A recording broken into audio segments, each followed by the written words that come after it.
Rasulullah wa ala alihi wa sahbihi wa man wala. So I thought today we'd look at a particular short chapter of the Quran. It's called Surah Al-Ikhlas. Many of you probably either heard it recited or you have some familiarity with it. I've written it in Arabic on the board as well as transliterated. These are just other names for the surah that we'll talk about in a little bit. One of the things that was coming up quite often in discussions with people was a hope to have more clarity on like what does some of the things mean that we're typically hearing and reading. Sorry, the lighting here is really weird and I look like a ghost on this. So don't mind me as I continue to talk. Is this gonna bother people if I put this down?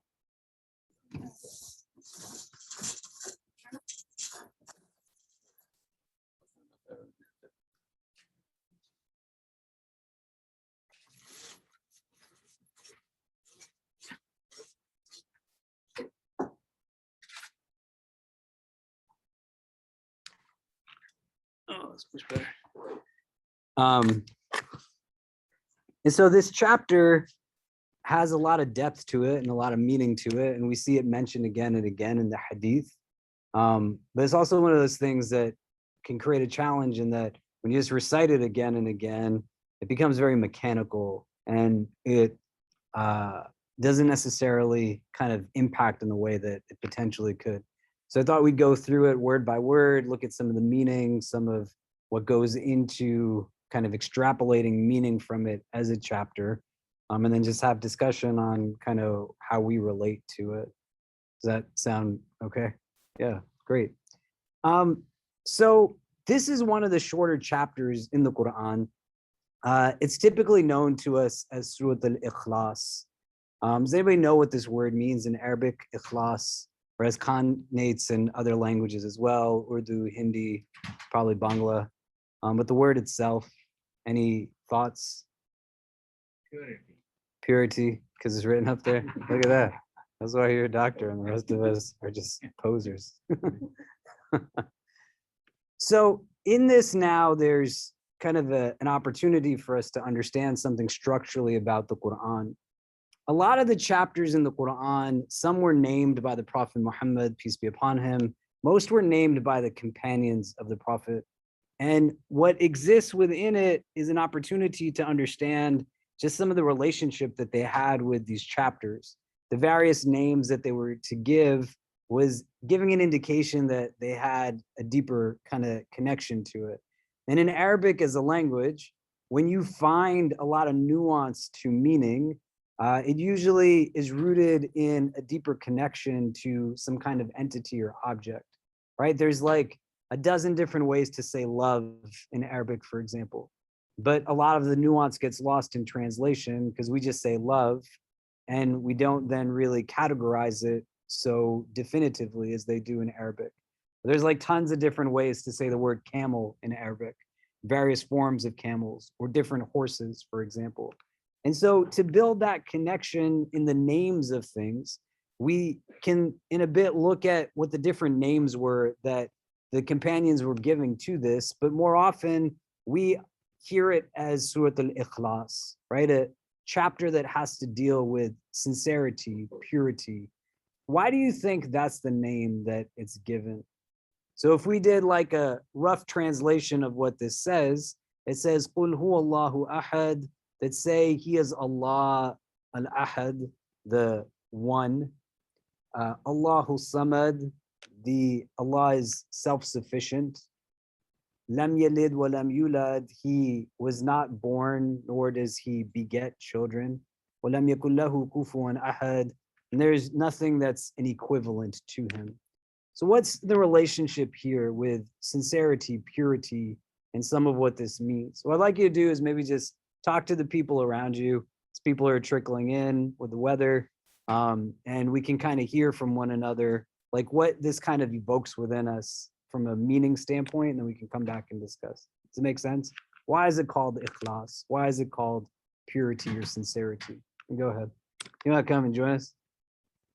You can sit over there if you want, but come be our friend. Yeah, go ahead.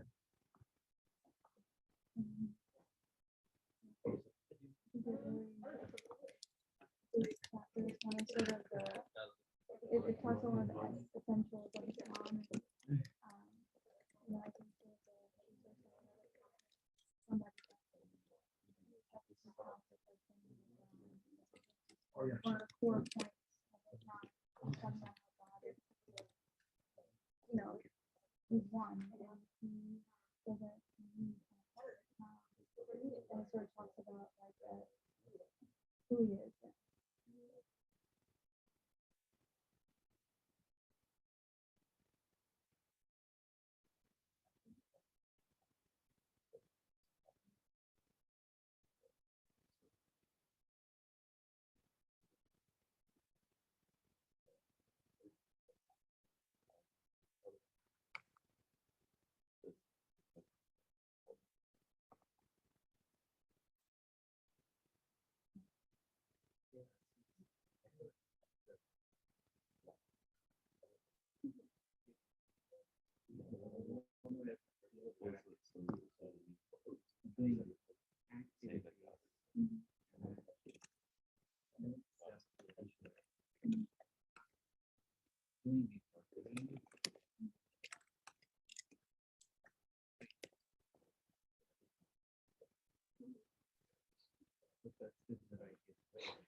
Okay, so what are some of the things we talked about? Because the word ikhlas doesn't even show up in the chapter, right? It's not any of the words. So why is this called ikhlas? Why did people name it that? What do you think? What did you talk about? What did you guys talk about? Yeah.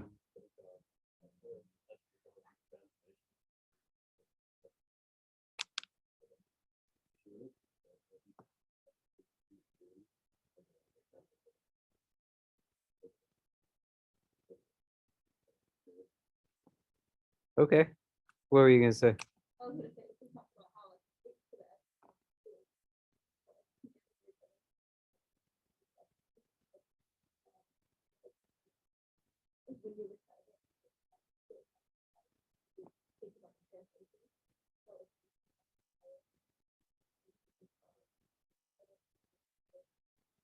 Great. Any other thoughts?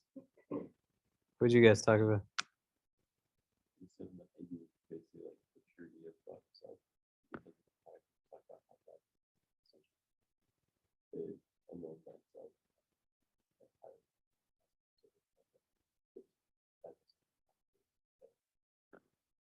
So there's two types of verses in the Quran categorically. One of the ways we can break them down. Some verses are Meccan in nature and some are Medanese. And the distinction is not that some were revealed in Mecca as a city and some were revealed in Medina, but it utilizes a particular milestone in the 23 years of revelation as a distinguishing point. When people left Mecca and made hijrah, they migrated to Medina. And so if something's called a Meccan Surah or a Meccan verse, it's essentially being referred to in the time period before people moved to Medina and established a community, a city, a state, a space now that was a little bit more safe in terms of practice. And something's categorically understood to be Medanese, where it is now revealed after that time.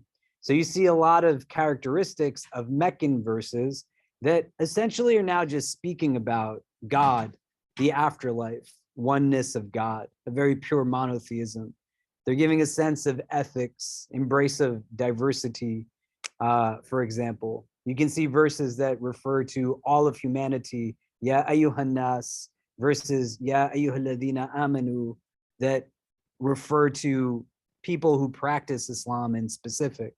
In Medina, you get verses now that are legalistic in its nature, the performance of certain practices, rituals that could not otherwise be done without the establishment of a space. So if you're living in Mecca and there's a lot of persecution, people are literally abusing you because you practice Islam.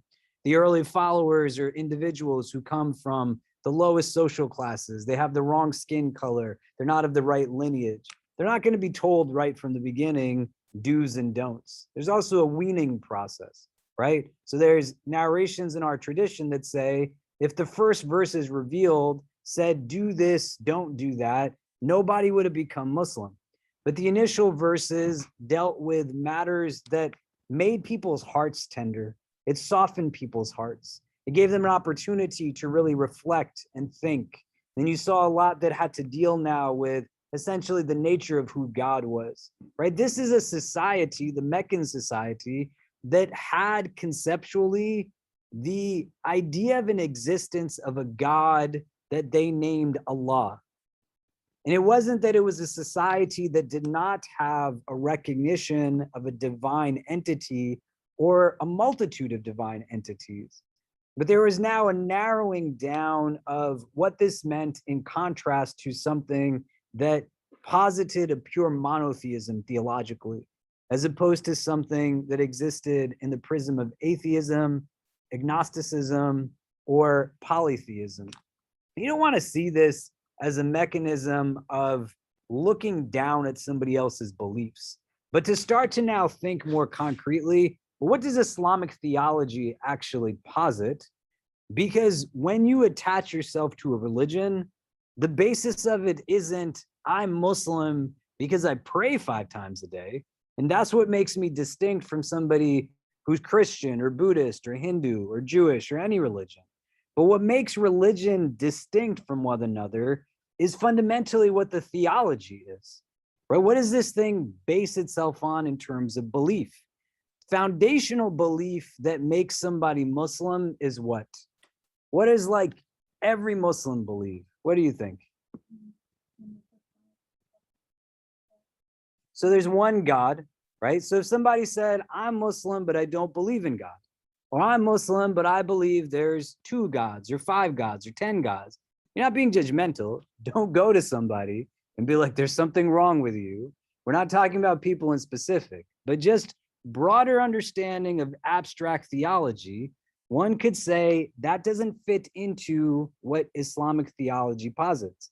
By definition, Islamic theology says there's one God and that's it. It also recognizes the finality of prophethood in the Prophet Muhammad. So if somebody says, I'm Muslim, but I don't believe in the prophethood of Muhammad, or I'm Muslim, but I believe that there was many prophets after the Prophet Muhammad, you could say, well, from a definition standpoint, that doesn't necessarily work. And then a third overarching theology that Muslims believe is in an afterlife, right? That there's something that this leads into. This is not it in and of itself definitively, but it's a means to something bigger. We're not the only religion that embraces some of these elements, but you can see putting all 3 together, it makes it distinct from other religions, right? So if somebody says, what's the difference between X religion and Y religion? You're going to look at it on a theological level. And the theology is then what informs practice, ritual. Because what's the point of this whole thing? Like, why do you pray? Why do you fast? Why did you engage in Ramadan? And you get to a place where it's not an identity variable, right? Which for a lot of us, when we grow up, we're given the ritual, the form, the do's and the don'ts, but we're not then given what goes at a deeper level. There's not a good or a bad here, but you want to think now. Like many of us in this room get to a place of educational aspiration that demonstrates we have critical thinking skills. But for whatever reason, it mutes itself when we get now to religion at the end of the day, right? Pedagogically, you've learned how to study, right? Two of you just told us you're software engineers. We got two doctors in the room. We have multiple grad students. We have people who they have demonstrated, not to feed anyone's head, all of you are beautiful people, right? I dropped out of two grad schools. I'm doing fine. Do you know what I mean? But understanding what it is that I'm talking about, you know how to learn. You know how to study. You know how to comprehend things. So this chapter, which many people memorize because it's short, but there's wisdom in that, you want to start to think deeper about it. What does this have to do with my relationship to my faith? Some of you have seen me use this example before, but fundamentally, when you look at Islam on a dimensional level, what we have are multiple facets that make our religion what it is. So you have Islam, that's the name of the religion, but then you also have the practice, the rituals, right? The do's and don'ts, the fiqh, your prayer, your charity, your fasting. That's what most of you get. That's what we get growing up if you're born into it. And if you convert, that's what people throw at you. Oh, you're Muslim now? Now you got to do like these 5,000 things. You're like, where's God in any of this? But so that dimension is one dimension, the dimension of ritual. And if we have that and we have that alone, regardless of what you have, when it's one dimensional, whatever you look at is just going to look like a straight line. Very simplistic. You can't do much with one dimension. That's all it's going to be, right? What our theology does then, this is my credit card. I will not show it on the live stream. What our theology does is then moves from one dimension that's just ritual, and it adds a second dimension, which is faith, theology, belief. Some of what we're talking about today. When you go from one dimension and you add a second dimension, it gives the line shape. So the line goes from being just something simplistic. I can only see you based off of your race or your skin color or how you dress or you don't dress. You are just one box that I see you as. And now it has more opportunity for meaning. The line can become a rectangle, can become a diamond, it can be a square, it could be a circle. And then what our tradition does is that it adds a third dimension that's called ihsan, which gives depth. People call it spirituality. You can call it a lot of different things. We're not talking about that tonight, but it brings now a third dimension that gives volume. It gives depth. That you can understand that I see this thing and you see it. None of you sees it the same way as anyone else, but none of us sees it better or worse. We're not wrong or right, right? And what the Prophet ﷺ was able to do was understand why he saw something the way he saw it, but could get why you saw it the way you saw it without having to become you. But it synergizes now these different dimensions. And then the fourth frame that our religion offers is time, that kind of encapsulates all of this in this realm of existence. So if all I have is this, I memorized the verse, but I didn't think about what does it mean to me? What is it giving to me? What am I drawing from it? That my 6-year-old and my 9-year-old, both of them, when they were like, my daughter started speaking when she was like 1.5, mashallah, right? She is like, I don't know what I'm going to do with her. My son, he started speaking a little bit later, but by the time both of them were 3, they had memorized this chapter. And I'm not saying that to boast about my children. I love them the way your parents love you and you love your children and other young people in your life. My son, he would go down in a stroller. He'd be like spitting out these words. He'd be on the subway, screaming on the top of his lungs, Allahu Samad, right? People get freaked out on the train. It's okay. Then he's like in the bathtub. He's sitting on the toilet. He's spitting out these verses. I'm like, Kareem, man, some places you don't read Quran. He's 3. It's just coming to him rotely, regurgitating. Innately as a child, my children, a lot of young people, they don't have difficulty in understanding innately the existence of a God, right? It's remarkable. Now, though, to refine and identify what does that mean, That's like an ongoing exercise. So if you stop thinking about what this chapter meant when you were 6 and you memorized it, then you're missing out on a lot. Because there's hadith that say that this chapter is the equivalent in blessing of 1/3 of the Quran. It's got like deep impact. If you recite it 10 times a day, the hadith says Allah builds a palace for you in paradise. Our Prophet would recite it before he went to sleep. It's recommended to recite it after every fard prayer. And the Prophet prayed the 2 sunnahs of Fajr, the 2 rak'ahs that you pray before the 2 fard, the 2 sunnahs of Maghrib. When he would go on pilgrimage and pray the 2 rak'ahs for that, he would recite Surah Al-Kafirun and Surah Al-Ikhlas. In each of those rak'ahs, it was regular. Why? We pray it quite often, right? Surah Kawthar, Surah Ikhlas, right? Short surah, bang it out. You know what I mean? That's fine. It doesn't mean that there's not meaning to it.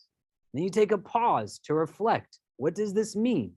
What this is going to give us insight on is that second dimension of our religion. It's about polishing now. What does Islamic theology claim?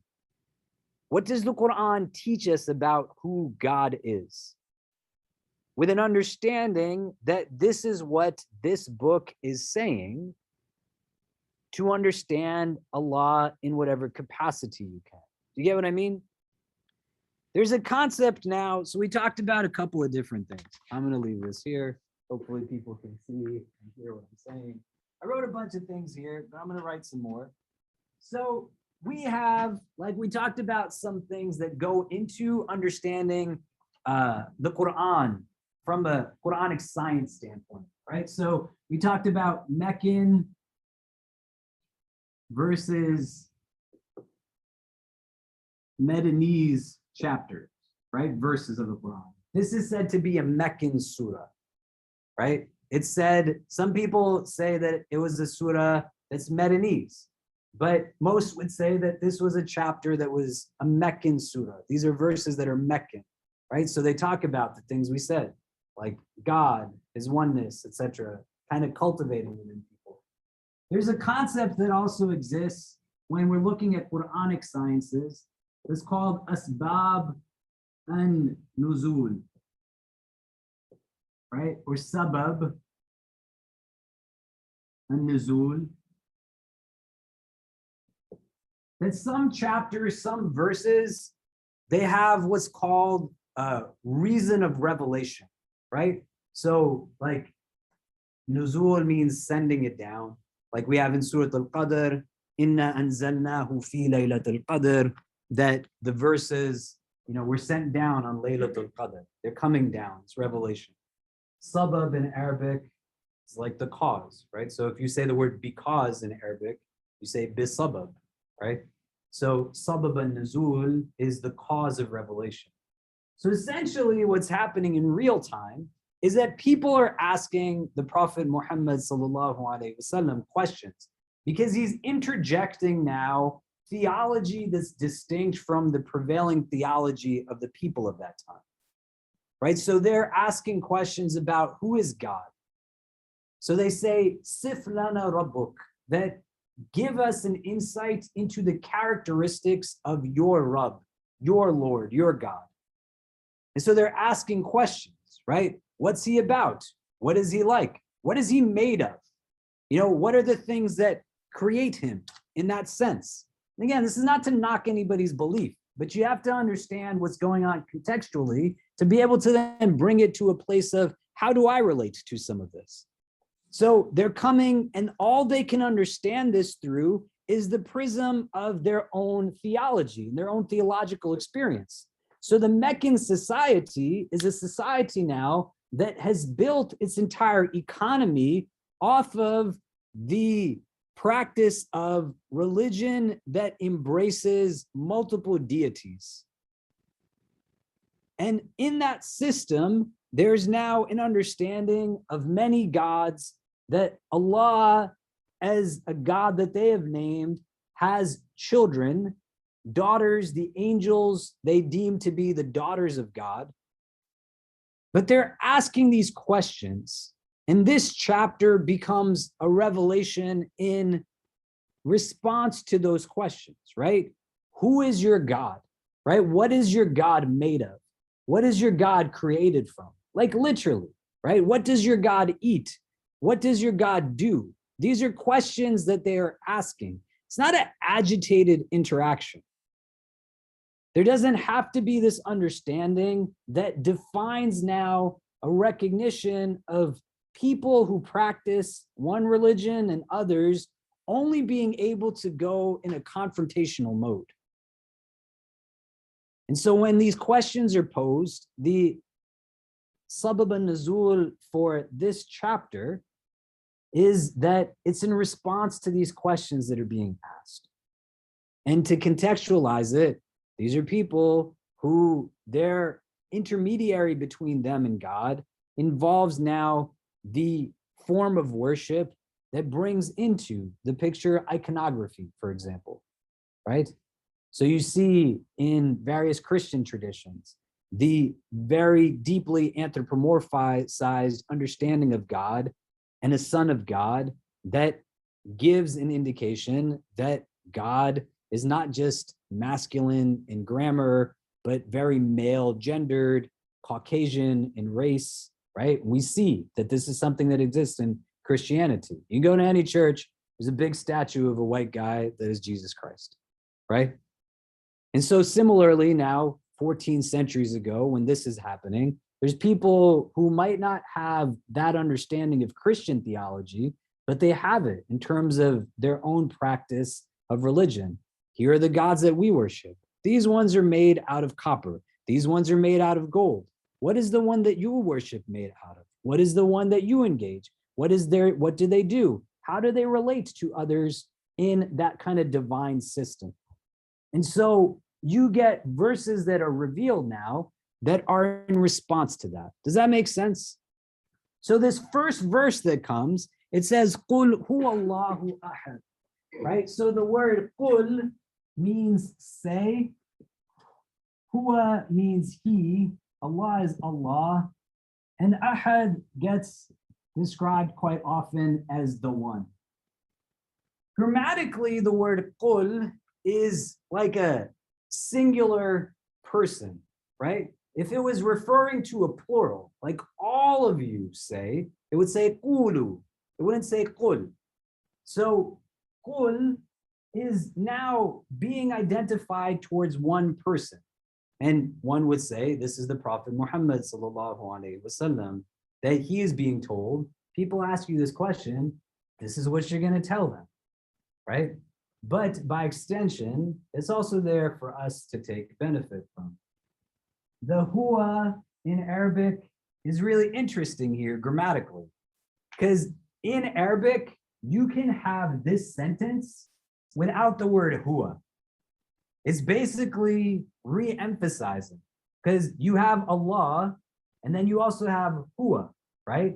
So it would be like, you know, where is Muggin sitting, right? And it would say, he, Muggin, is there, right? Why are we saying he and his name?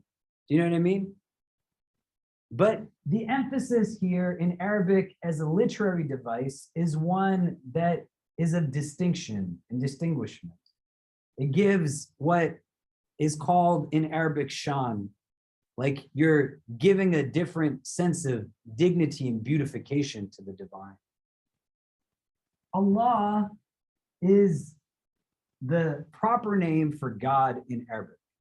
And there's a lot of different opinions on what is the root kind of derivation of the name Allah, right? Some of you probably heard this, that some people say this is the definitive and kind of combination of al-ilah, like the God, right? In Arabic, this is called ishtiqaq, that you are now kind of recognizing the derived root of a word. And so people would say that's what this is the root of, right? That you're rooting it in the word for God, ilah, like we say la ilaha, that there is no God, illa, except Allah. So al-ilah is Allah. And then some would say, no, that this is just a name by itself, Allah.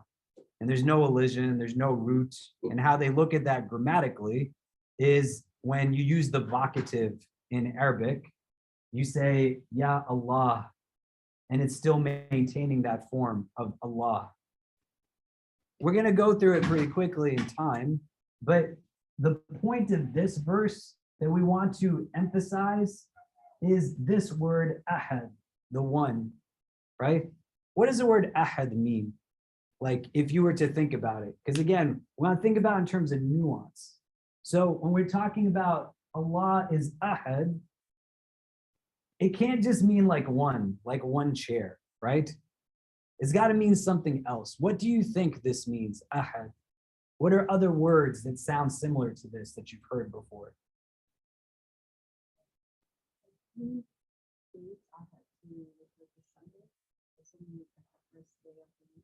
Yeah, great. And you have in Arabic, Yom al-Ahad, right? Yeah. What else? If you're thinking about God now, right?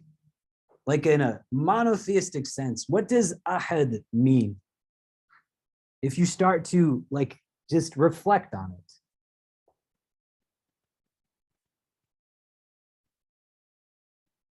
So why don't we do this? If you want to just talk to the people next to you, right? It's not a right or wrong answer, but you got to start to now be comfortable in starting to reflect and contemplate on things. You know, it's not that you don't go in with assumptions, but at the end of the day, you can't believe something just because somebody else believes it. You know, I can dress like you, right? I can eat the food you eat. Do you know what I mean? We can do certain things just because somebody else does it, but you can't believe something because somebody else believes it. Belief is in here. And so the words that we're reciting, they're meant to now serve as a mechanism of recognizing certain theological principles. What does it mean to you when this verse says that Allah is ahad, Allah is one? And then we'll start to break down what ahad means. So just talk to the person next to you and then we'll come back and discuss.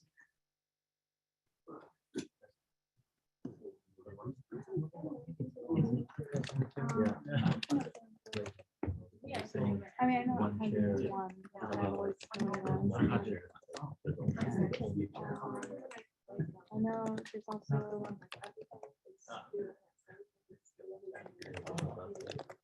I guess like one. Yeah. So one has been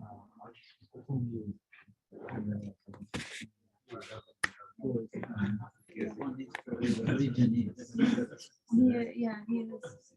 So he is the one. I mean,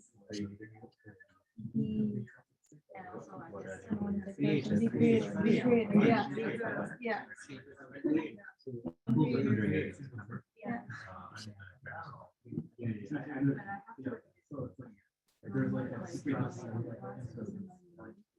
origin of everything is eminent. Yeah, or yeah, that's true.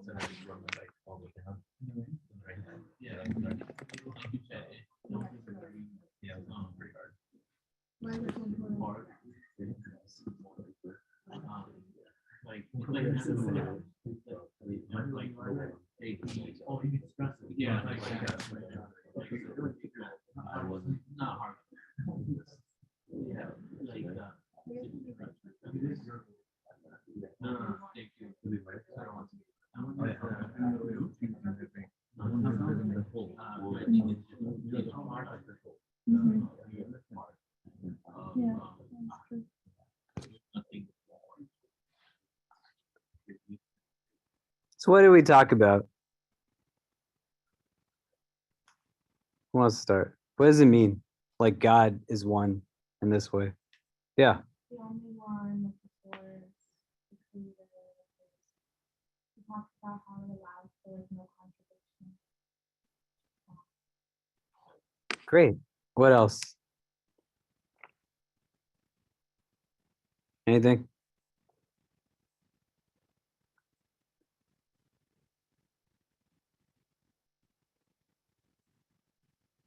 What did you guys talk about? Anyone in this general area? The word that came to mind, but it's also saying the one is definitely saying the only. What's the difference? Use your example of saying like there's one chair, but it could be other chairs as well elsewhere versus like the only chair. This is the only chair in existence. Amazing. So Allah is also called Al-Wahid, the one. And one of the distinctions between Al-Wahid and Al-Ahad is just this. There's the one, and then there's the only one. In Arabic, when you utilize the word Ahad, it's not that Ahad is only used to talk about God. Because there's hadith that use the word Ahad. There's other Quranic verses that use the word Ahad, right? La yu'minu ahadukum hatta yakuna ahabba ilayhi, that the Prophet sallallahu alaihi wasallam says that not one of you will believe until, essentially you love me, right?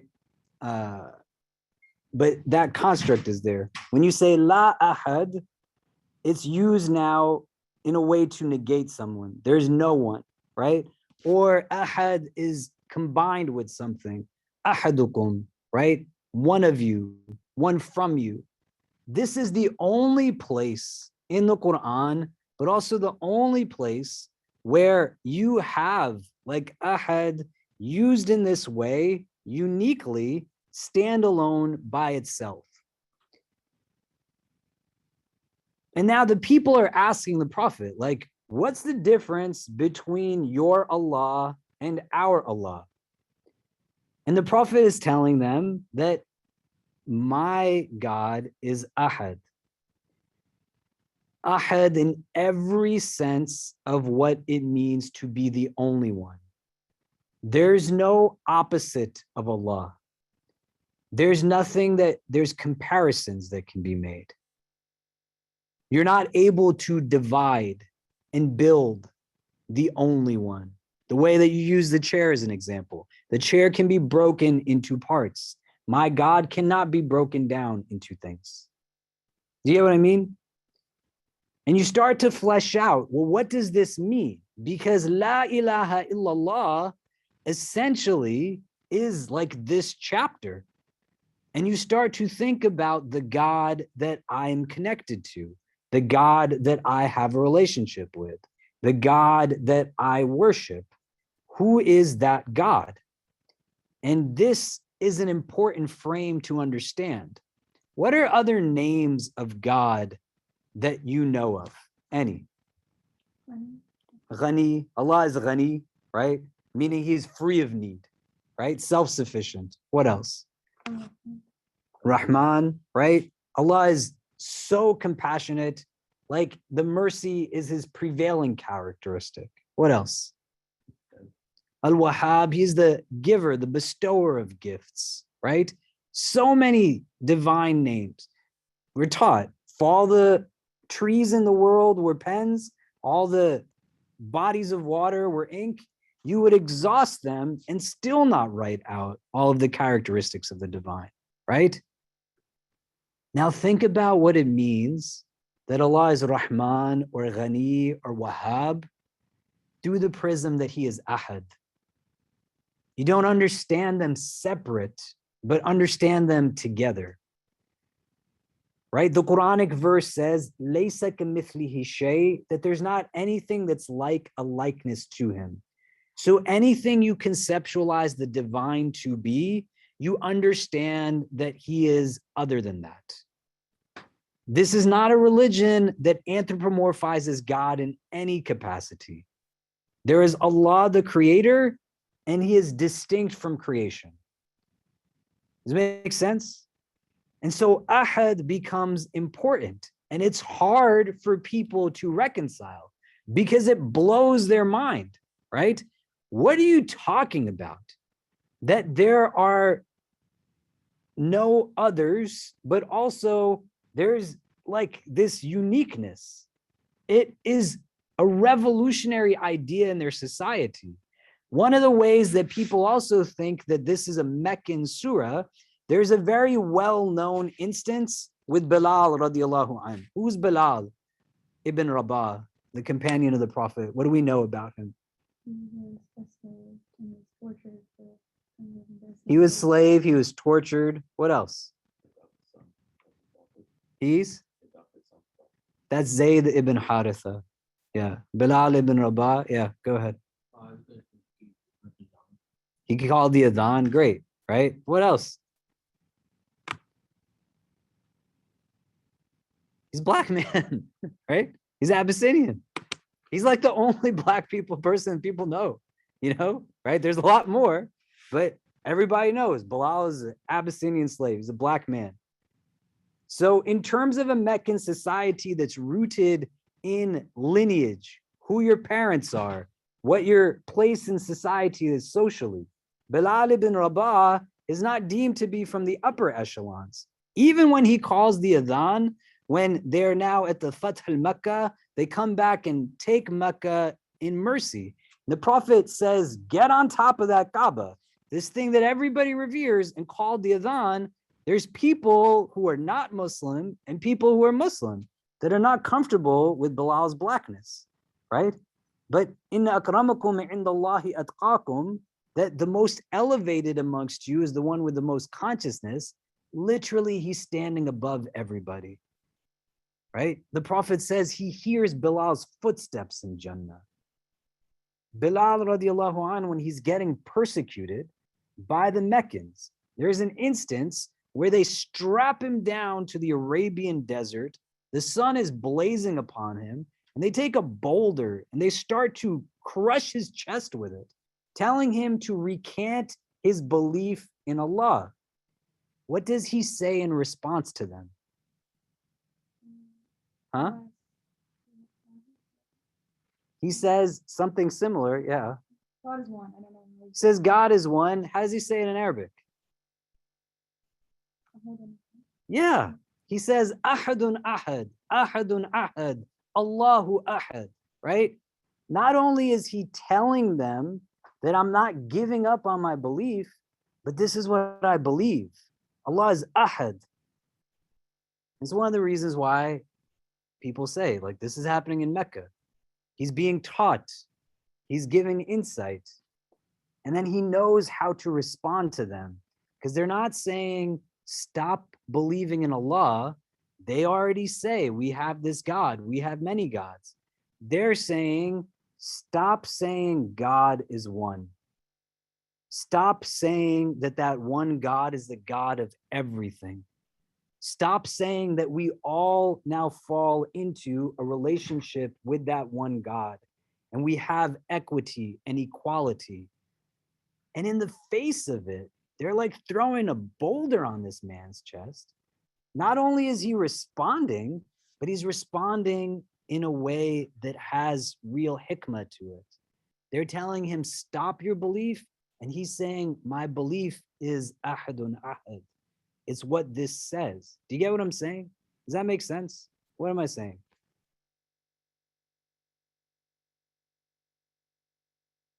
Why are you nodding your head? Tell me why you're nodding your head when I'm asking you, what am I saying? This is important because Islam is a God-centric religion. And in a short chapter, Allah gives to us deep meaning that's rooted now in the foundations of understanding who the divine is, right? Why is it important to have a basic relationship with God that understands that there is not anything that's like a likeness to him? But when you're understanding God is the creator, God is the most gentle, God is the source of mercy, God is the most kind, God as the most just, but you understand him also as ahad. Why does that matter? Why is that important? Do you get what I mean? And you start to deepen in that relationship with an understanding of the divine by starting to now extrapolate meaning from this, right? So Allah is ahad. That means that, like, unique, the only one, like you said. But then you start to break it down even more, right? There's nobody's mercy that's like God's mercy. There's nobody's love that's like God's love. Nobody's providing for me the way God is providing for me. There's nothing that I should put my trust in other than God. La ilaha illallah. Allah is ahad. Nothing else is ahad. You understand? In place of it, now you contrast on a real level, what do I end up putting my reliance on then? Because fundamentally, I worship something at the end of the day, right? It's easy to stand and bow and prostrate, and you're doing that with your body, but it's much harder to bow and prostrate and kneel with your heart and to bring like your mind and organs of cognition into it. You see what I mean? So a lot of people worship money. A lot of people worship job titles. A lot of people worship external beauty. And there's gaps to these things. And you likely can contemplate your way to a place where you can understand, like where those gaps are, right? Ahad now is giving us an insight into who the divine is. The next verse says, Allahu Samad. There's a distinction in the Arabic where Ahad doesn't have an alif lam in front of it. It doesn't say al-Ahad. It just says Ahad. But As-Samad has an alif lam in front of it. The grammar in Arabic is essentially denoting, like with a lot of emphasis, that Ahad like is Allah, right? Qul huwa Allah Ahad.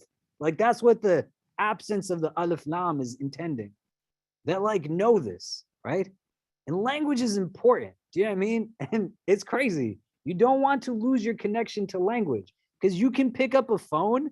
And I read an article the other day. I don't know why I was reading this. I got a surgery like right after Eid, and I was sleeping a lot and sitting and doing nothing and just trying to like rest and realizing how restless I can be when I feel like I'm not productive. I'm reading an article that the entire article is about people who use LOL in their text messages when they're not laughing, right? That was like the whole article. And at the end of it, I was like, what am I doing in my life right now? Why am I reading this thing? You can express yourself without expressing anything. And you can get stuck in a place where this thing becomes a tool and a vehicle that gives you deep insight into just how many emotions there are when you look at how many emojis there are. But it can also cause us to dilute certain things that are important. And the Quran has a lot of different vehicles through which it utilizes emphasis, right? Qul here is giving emphasis. Huwa here is giving emphasis, right? The absence of alif lam is giving emphasis. What it's saying is, know this, man. God is ahad. And you're just reading it again and again and again. What does that mean? How does it resonate within us? When we bring now Allahu Samad, right? Samad usually gives insight into like self-sufficient and all of this kind of stuff. Basically, what As-Samad denotes is that Allah is like your source of refuge. When people are asking, like, what is God made of? As-Samad is basically saying, like, Allah is whole, inside out. Like in Arabic, when you have a pure brick of gold, you'll use a word like that's rooted in samada, right? There's nothing there. It's just whole. You know what I mean? So like Allah is not made of anything. There's not things that are like kind of deficiencies or inadequacies there. But you now have a refuge in God because God doesn't change. God is consistent. So you start to understand God's rahmah. You understand God as being Wahhab, Latif, Rahim, all of his divine names through these two names, Ahad and Samad. Allah is the eternal refuge. He's the one you want to go to when you're in need. So you have hadith that say that Allah wants you to ask of him.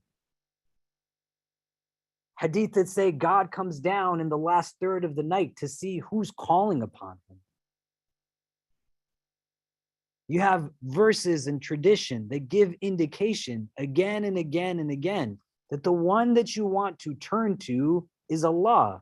You have a need. Like literally, it teaches us Even if you break the strap on your sandal, you turn to God for assistance. So in all matters, all needs, it doesn't mean you don't utilize the means. You engage, you exert, but you understand that the one who's going to free you of your needs is the one who's free of all needs. This is what as-samad means.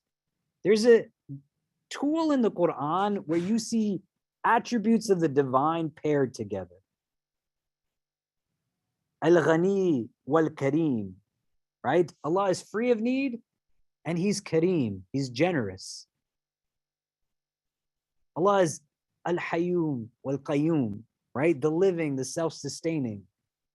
And so you have Al-Ahad, As-Samad follows a similar pattern, that the first attribute, Al-Ghani, is giving an indication of who God is.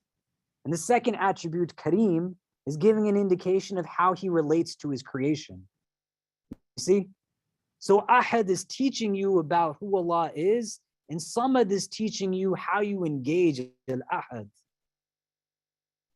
So there's verses in the second verse, the Mufassirin, some would say that Allahu Samad is just an explanation of Huwa Ahad. Right? That's one opinion on the purpose of this verse, the meaning of it. It's tafsir.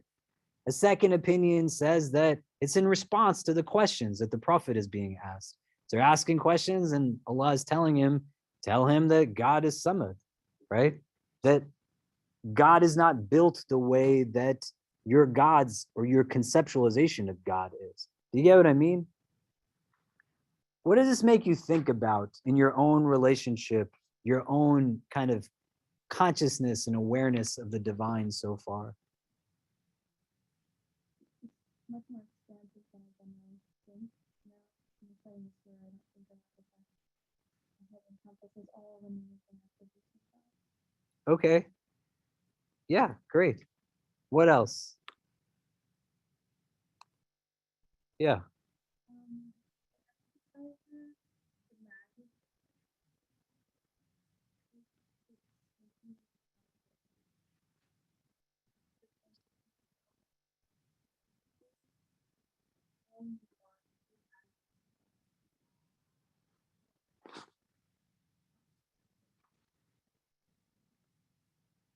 Great. Now think about this in the context of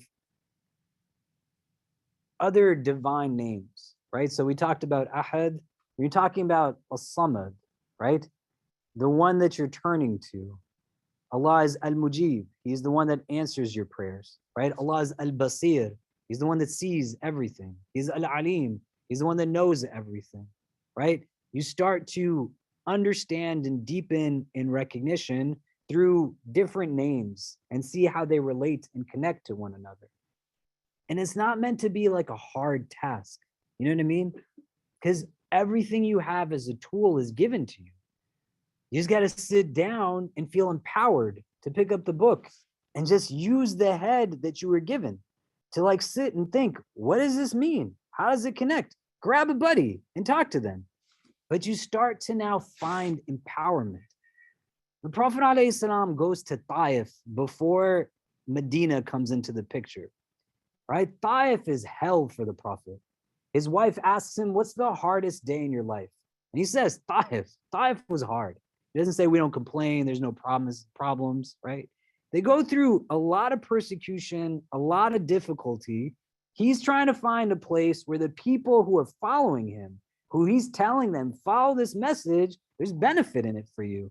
But they're getting boycotted, abused, beaten, killed. We just talked about a man who had a boulder thrown on his chest. Like, there's no consequences to people. He's trying to find a safe space for them to be. He goes to Taif thinking that people will welcome him in.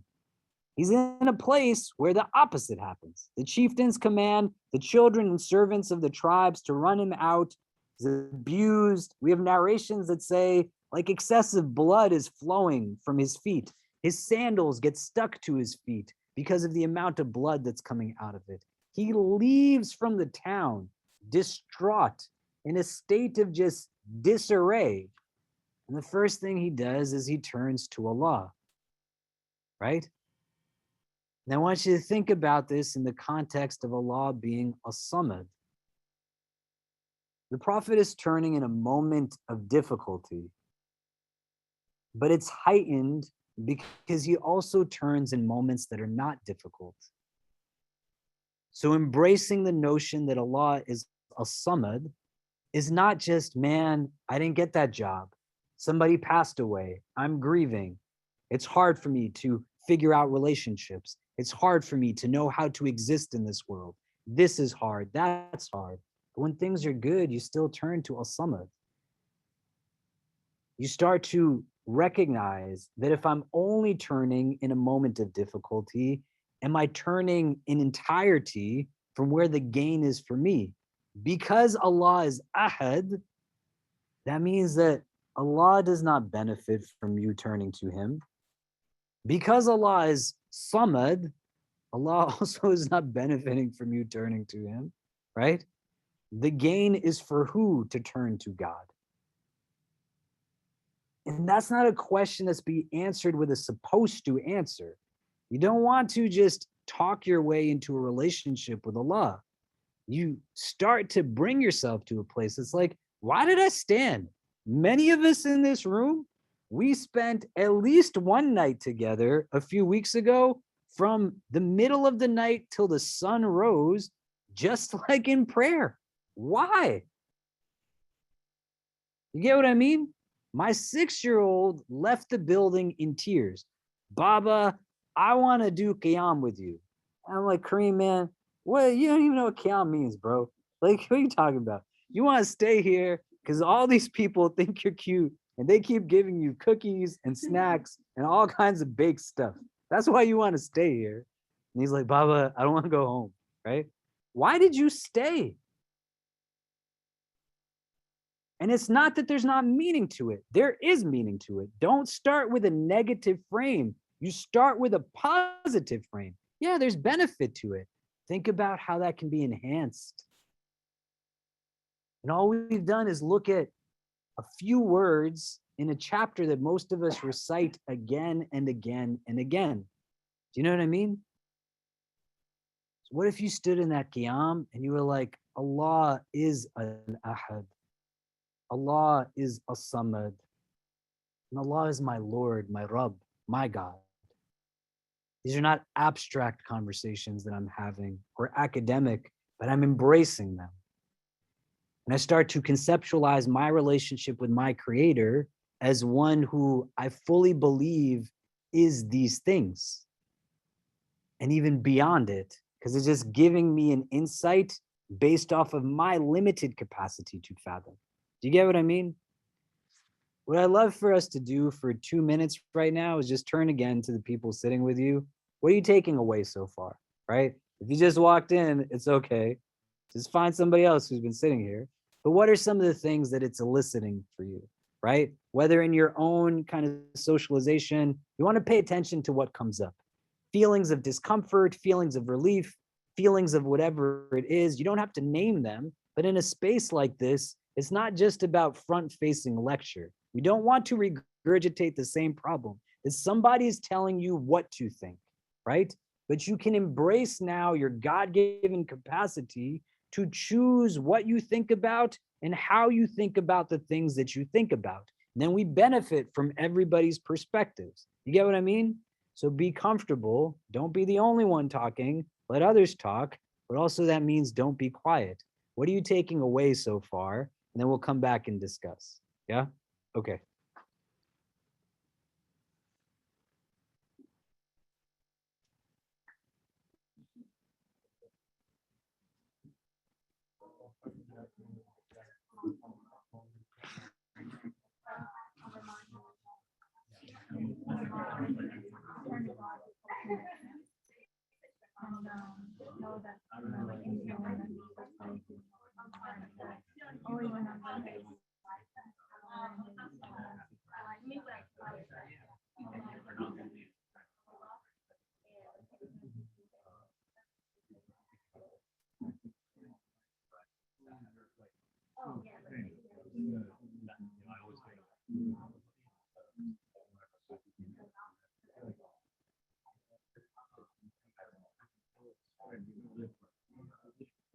Yeah.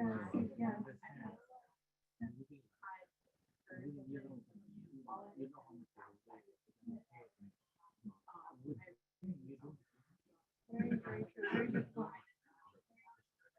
Because you already know everything.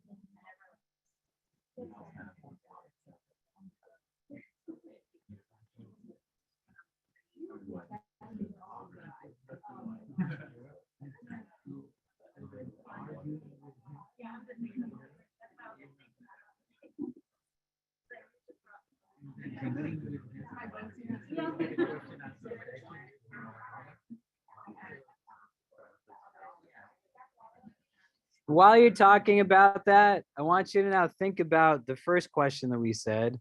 What does this have to do with ikhlas? What does it have to do with sincerity or purity or any of those words, right? Some of how we're starting to nuance this for ourselves, right? And the role ikhlas plays in our tradition. Do you get what I mean? Yeah, go ahead.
Okay, so what are some of the things we talked about?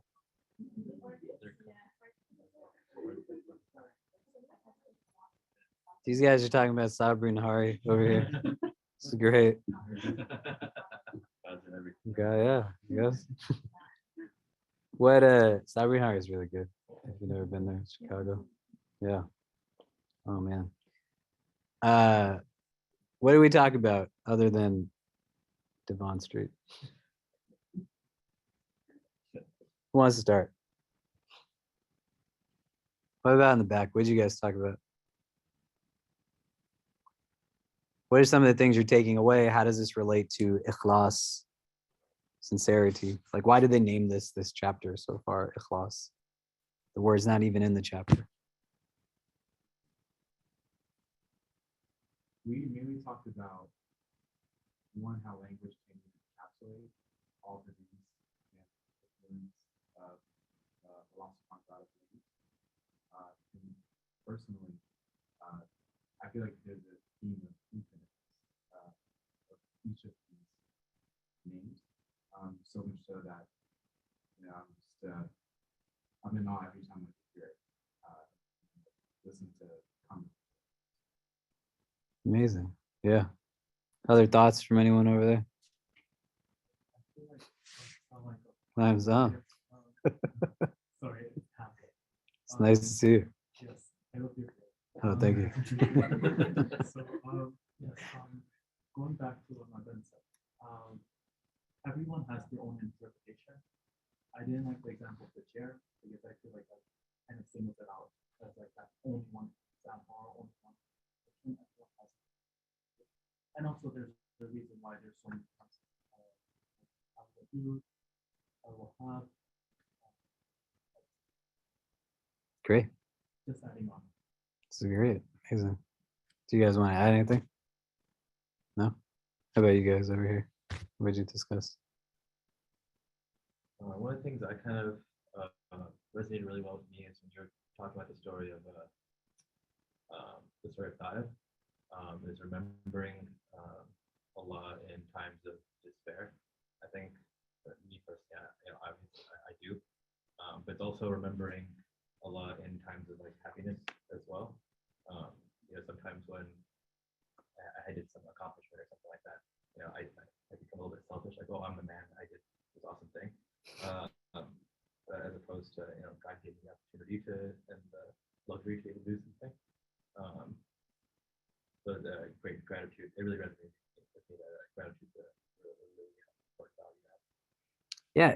And this is important to flesh out, right? Because here now we have Tawheed, we have oneness in terms of God. So Islamic theology doesn't tolerate bringing anything into partnership with God. That includes like my own self, right? To elevate myself to a place where I believe I am like the source of accomplishment. I am, the provider of my children and my wife. No, God is their provider, right? I can be the means through something, but a recognition of like, what does the theology actually break itself down to? And what does it mean? Like this word of shirk, right? Like to bring people in to partnership, right? Like, and that's what it's fundamentally rooted. I don't know if any of you have like a Islamic finance mortgage or know people who do. Like if you open a mortgage with guidance residential, the model that they use is called musharaka, right? It's a partnership, right? It's got the same root, shirk, so that's what you're essentially doing. You're bringing people into a place. You're bringing other things in. And when these guys are asking the Prophet, like, who is your God, right? Siflana Rabbuk, like, tell us the sifat, the descriptions, the characteristics of your God. He says, Ahad, Samad, right? There's nothing at the level of the divine. Allah is unique. Allah is the only. Allah is in every facet, in every aspect.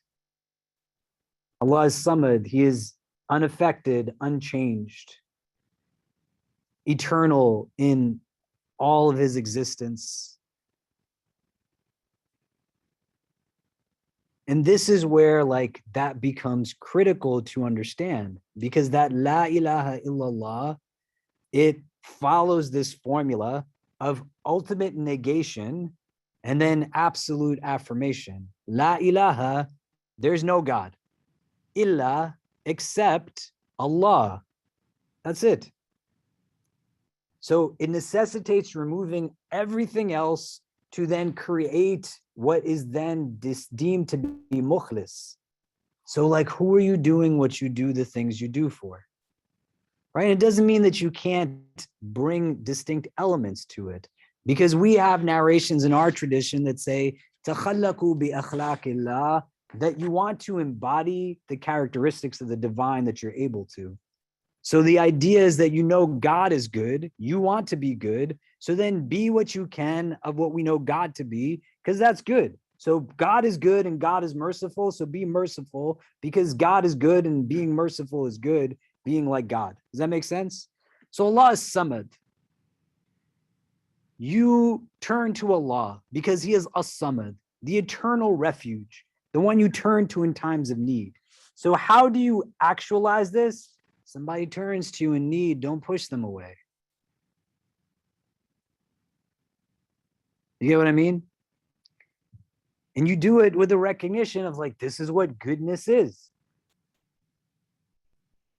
And you don't ponder with self-deprecation, but you ponder with productive introspection. Why does nobody turn to me? You get what I mean? And when someone's coming who's in need, what does somebody need to look like for me to not be there for them? What color of their skin? What social class? What part of the world? What faith? What religion? What anything? When we say Allah is Ahad and Allah is Samad, and He is one God of all creation, that doesn't mean that He is Ahad just for Muslims. It doesn't mean that He is Samad just for people of Iman. It doesn't mean that He is Al-Mujib just because you make dua to Him in Ramadan. Allah is the creator of everything.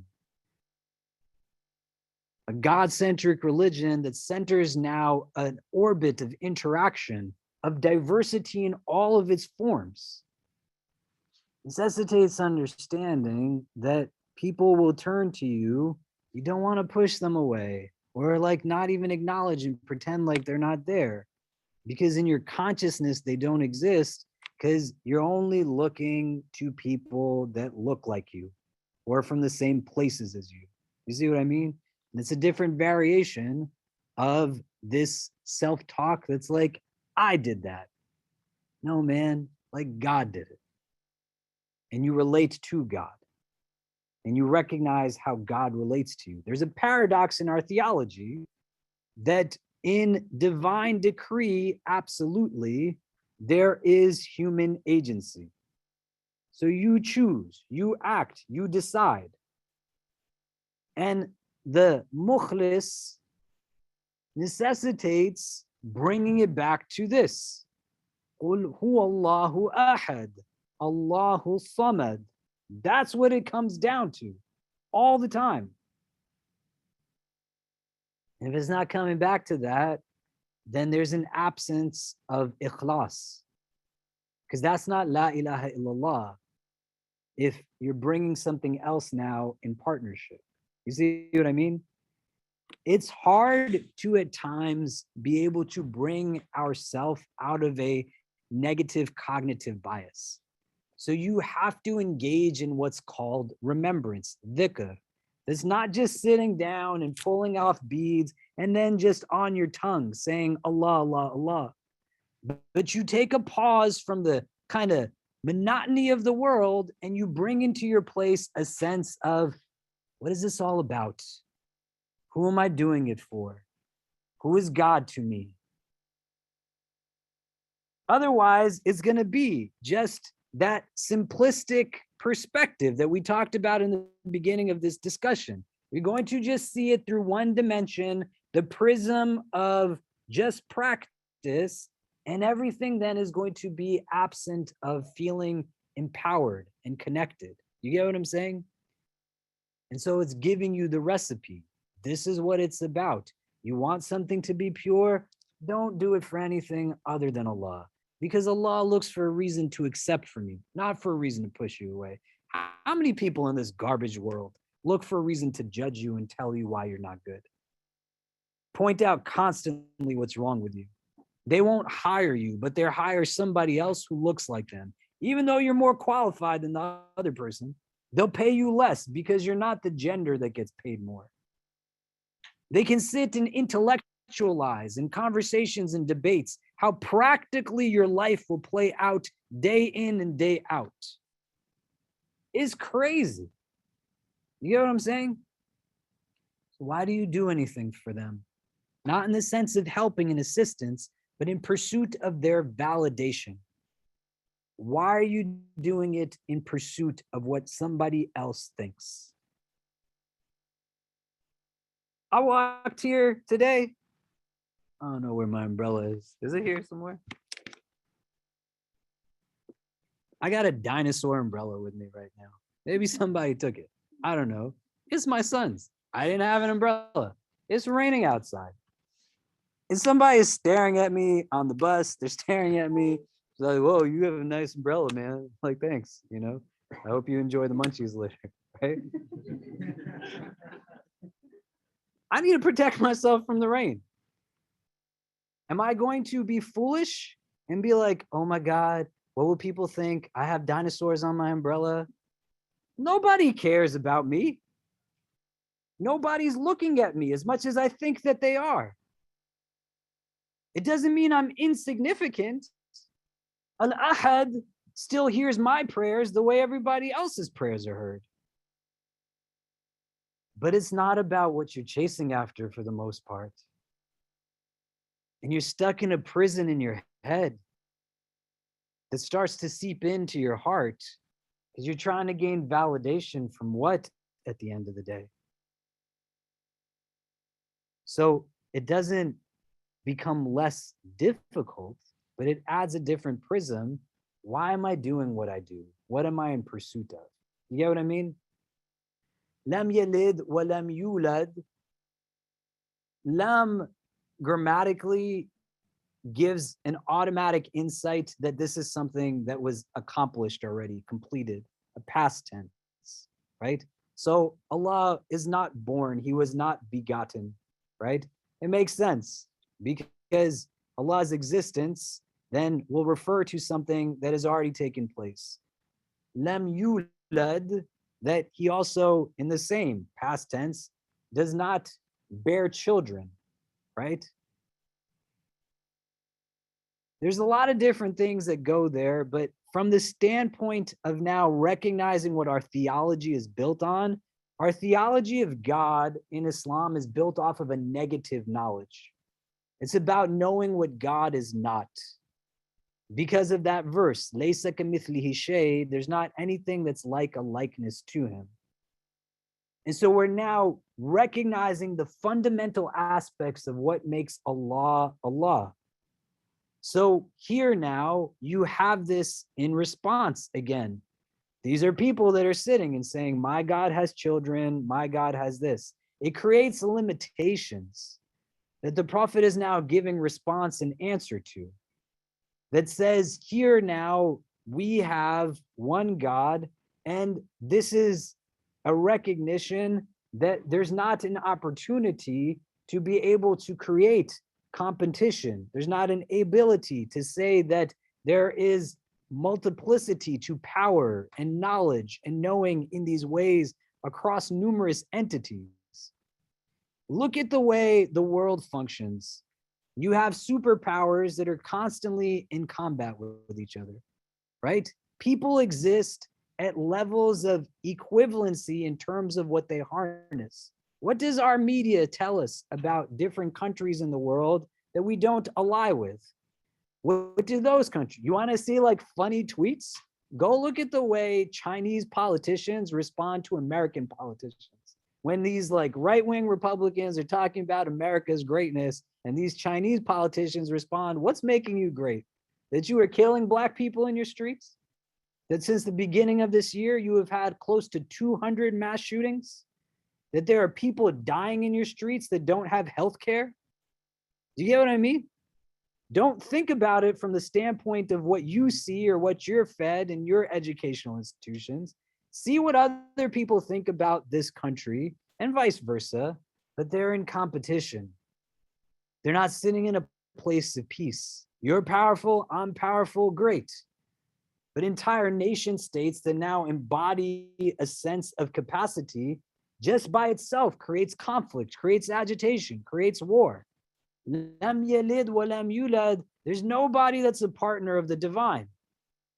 There's nobody that has the ability to compete. There's nobody that can create a struggle or these kinds of things. One God, that's it.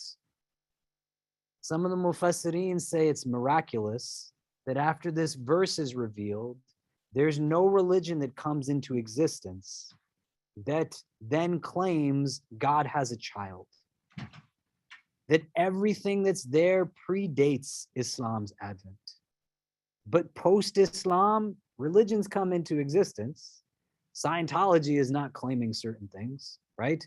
Rastafarianism is not claiming certain things. We're not judging people on their faith, but it's understood that this exists in the past tense. And one could challenge it, but there's not that challenge. وَلَمْ يَكُنْ لَهُ كُفُوًا أَحَدٌ. These last two we look at just a little bit quicker in the interest of time.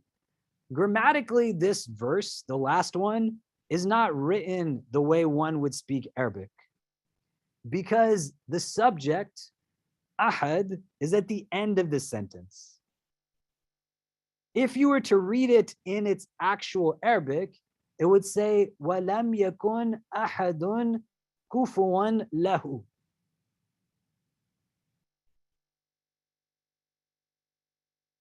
Does it make sense? So here now, the verse, say again, وَلَمْ يَكُنْ أَحَدٌ كُفُوًا لَهُ. The lahu would come at the end instead of at the beginning. Ahadun would shift to the front, right? It's the subject of the sentence. The lahu refers to Allah. And so part of Allah being ahad, part of Allah being as-samad, is that he's also then what comes first. There's a certain elevation and majesty to the divine, right? So the verse in and of itself would become absent of indicating what this chapter is referring to if it moved God to the end as opposed to the beginning. You see what I mean? Kufu in Arabic means like an equivalent, right? So when people get married, they're told, for example, marry somebody who's compatible to you. They'll use this verse, right? This word. You know, in books of fiqh, it'll talk about that. Compatibility, right? Someone who's your equal in a certain way, right? Because there's got to be compatibility there in some capacity. Equivalency is not just about shared culture and shared class or whatever else. You know what I mean? Like you could be from totally different backgrounds and still have compatibility. You also have this word used when somebody's talking about like an opponent that you're taking on in maybe one-on-one combat, like you're equal in that sense. Do you know? So here the verse is saying there's nothing that is like an equivalent of the divine. There's not anything that's like Allah. And it's giving us now 4 foundational elements to understanding like God's oneness. He is ahad, he is samad, not born into the world, not born into existence, nor does he bear into existence. And there's not anything that's like God, equivalent or otherwise. You see? And you're reading this multiple times a day, again and again and again. But you read it now as a prism of strength, right? Where do you draw your strength from? The check that you write me. Where do you draw your strength from? The way that you tell me I'm beautiful when I dress the way you tell me. Where do you draw your strength from? The fact that I look like the person on the billboard. Where do you draw your strength from? I draw it from the source of all strength. I draw it from an entity that believes in me more than I believe in myself. An entity that loves me more than a mother loves its child. More than I even love me, God loves me. One whose love is unmatched by anything else that loves. One whose mercy, one whose compassion, one whose gentleness. Because he is ahad. So just like Bilal, when it gets tough, recount your faith, ahadun ahad. You're not going to be what gets me through this. The one, the only one. That's who it is that I believe in. You see what I'm saying? It's a chapter that's meant to inculcate strength, not make you walk on eggshells. It's meant to give you an insight on who it is that Islam says you should be in worship of and what you worship. You see what I mean? I want to just share a few hadith that can give us some insight. There's about 5 minutes before Maghrib comes in.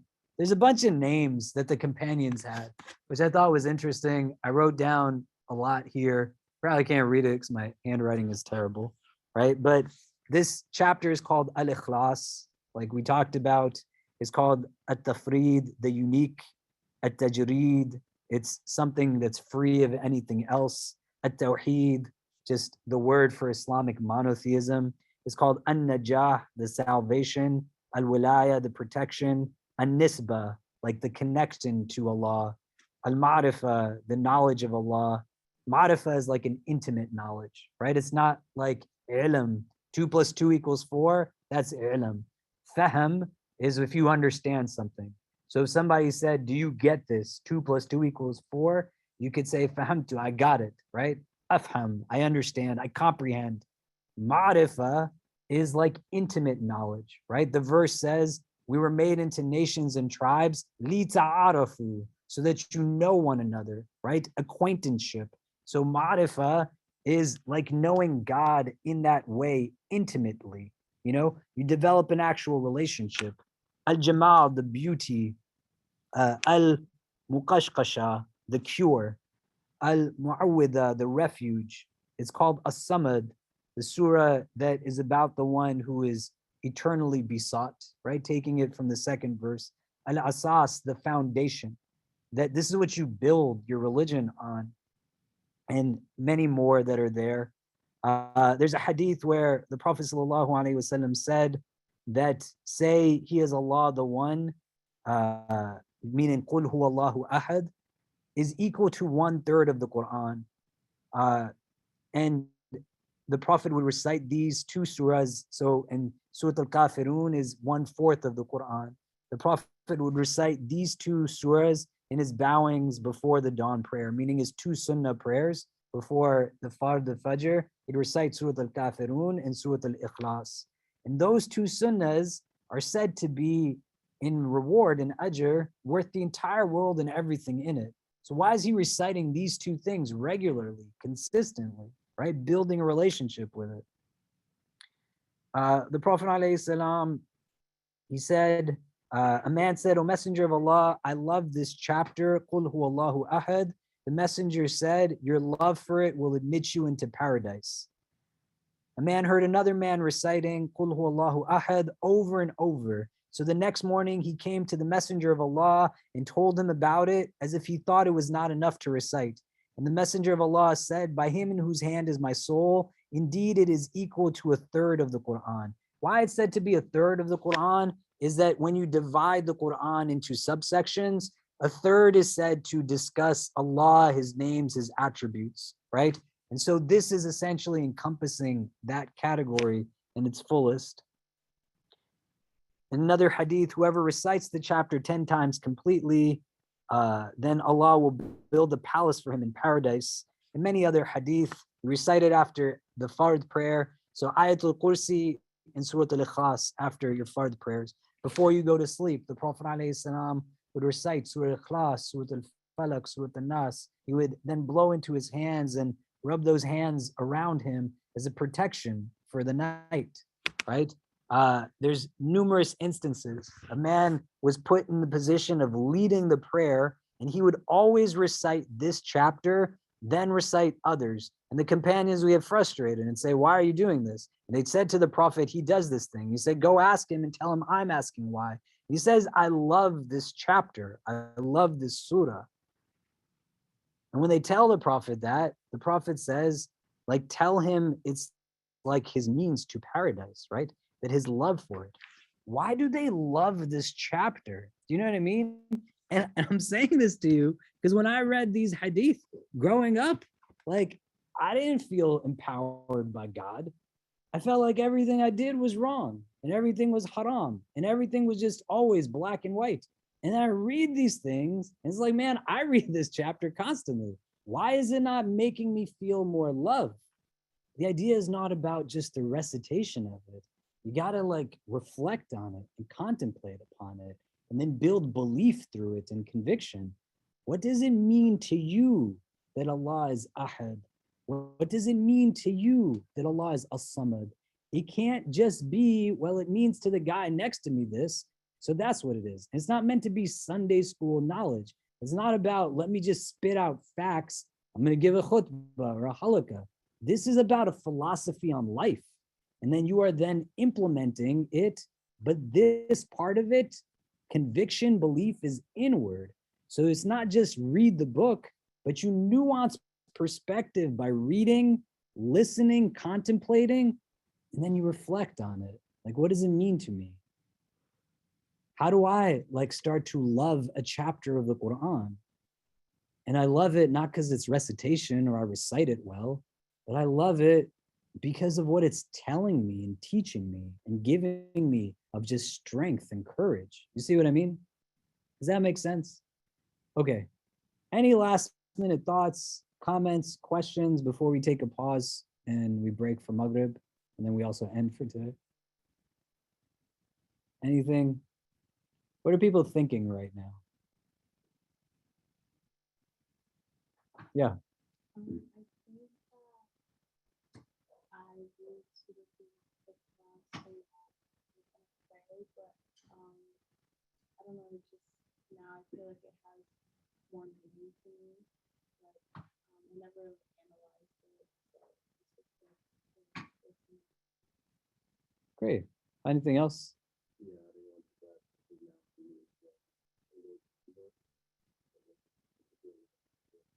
And then just think, right? And like maybe we can answer this together. Why don't we do that? Do you know what I mean? Like what's keeping it from happening, or why is it not something that's there? Some of you learn to recite the Arabic of the Quran, which is not a problem, right? Some of you learn certain chapters, so you have enough to read in your salah. It's also not a problem. But where does the disconnect come in? That like crazy numbers of verses in this book talk about thinking, reflecting, contemplating, right? Why does that not happen? What do you think?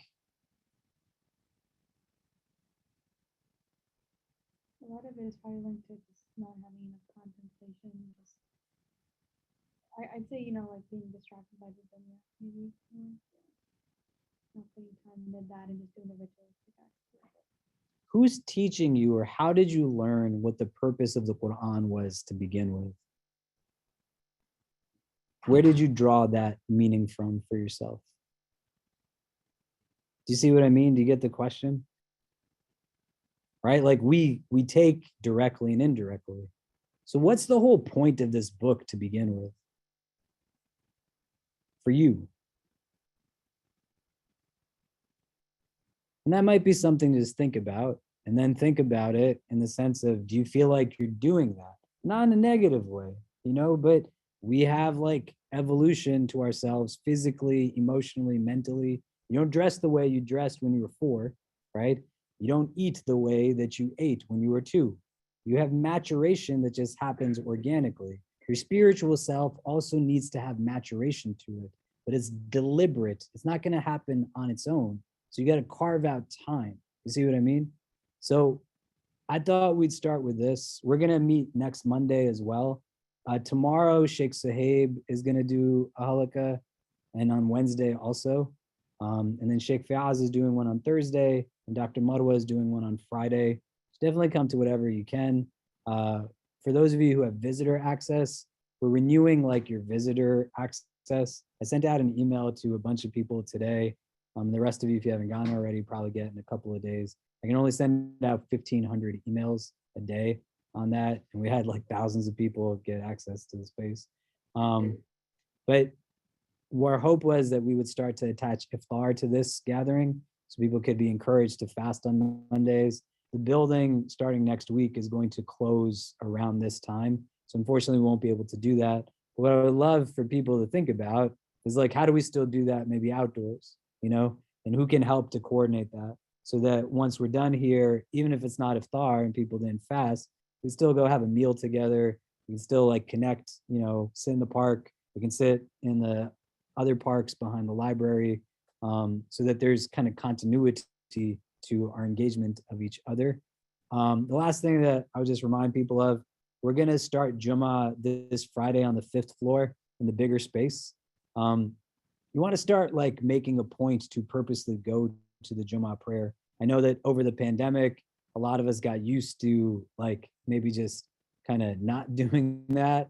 We're all like out doing other things now, right? In the Sunni tradition, Jummah is considered to be a fard, it's an obligation. In some Shi'i opinions, that's the case. It's also considered to be a strong recommendation in the Shi'i tradition, right? You have different perspectives from a gender standpoint, but my teachers would say that those who are told that they should not have to go to Jummah as an obligation are the ones who are told like that they're just going to be sitting at home for the most part. So if you're going out and doing other stuff and you want to come to Jummah also, you know, and encourage others to come back and be a part of it as well. We're going to try to start like the lunch that we normally do after Jummah, probably not this week, but maybe in the coming weeks.